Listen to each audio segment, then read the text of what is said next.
Right, molybdenum. Molybdenum. I'm going to have a million cracks at this. It's a micronutrient and needed in the lowest quantities of all the micronutrients, but potentially, here we go, molybdenum has the biggest impact on production and in some situations can be as critical as phosphorus, potassium or sulphur.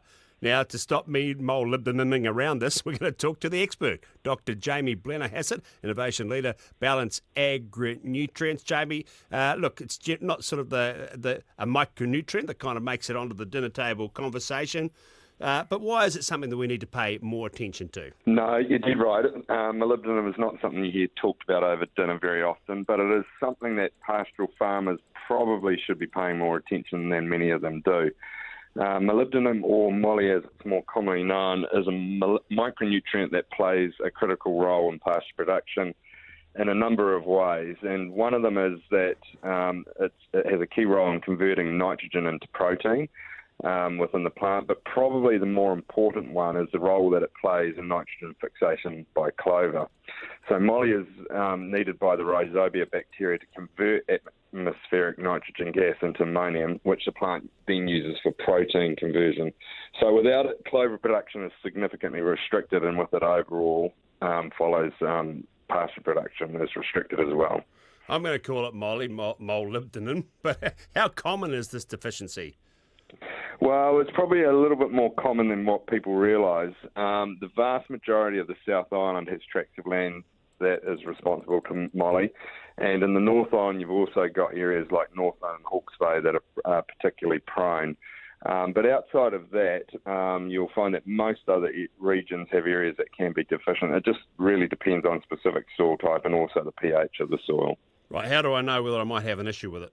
Well, it's pretty easily diagnosed with a clover-only herbage sample, but it can also be diagnosed visually. Generally, you'll find the signs of deficiency will show up looking similar to a nitrogen deficiency, which will have pale leaves and spindly stems. And what you can also do with clover is look at the root nodules and where the rhizobia are, and what you'll find is they will usually be pale instead of a healthy pink, which you'll find when it's not deficient. So really, outside of the visual, you're best to go and take a clover-only herbage sample, get it tested by the lab, and what you'll usually find is that both the moly and the nitrogen levels will be low if there is a true deficiency. Right, okay, so I discovered the deficiency. How do I go about fixing it?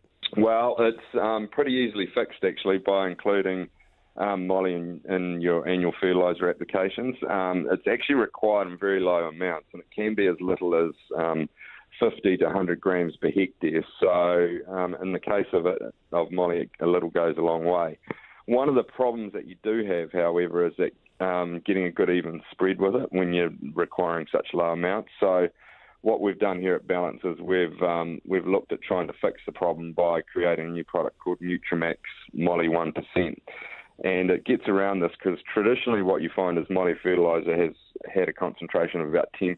And what that means is that if you think about putting on only 50 to 100 grams a hectare, it means that you might only, in some situations, only get 1 or 2 granules per hectare, per square metre, I mean. So what we've done with this new product is diluted it, which means that you apply it at 10 times the rate, and that means that you get a much more even spread and you get a much greater chance of every clover plant getting access to those granules. Okay, rightio. In terms of measuring the benefits, can you give us a bit of a guide to that once you've applied the Nutrimax Moly? Yeah, so the size of the response is obviously going to depend on the individual situation and the deficiency, but what we do know from trial work that has been done in the case of the Central Plateau where there was a deficient site, the addition of moly fertiliser increased clover production by 29% over 2 years, and this had an effect of increasing overall total pasture production by 10%.